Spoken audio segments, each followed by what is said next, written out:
আজকে আমরা রান্না করতে চলে এসেছি বটবটি কড়াই আর আলু ভাজা।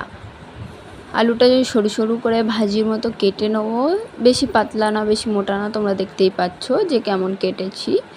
তোমরা যেরকম ভালো বোঝো কেটে নিও। তারপরে আর দুটো সব মিশিয়ে নেবো।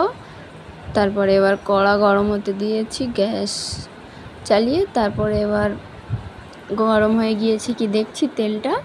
তারপরে এবার সবগুলো তেলের উপর দিয়ে এবার হলুদ দাও নিয়ম মতো, ঝাল দিলাম, তারপরে নুন দিলাম।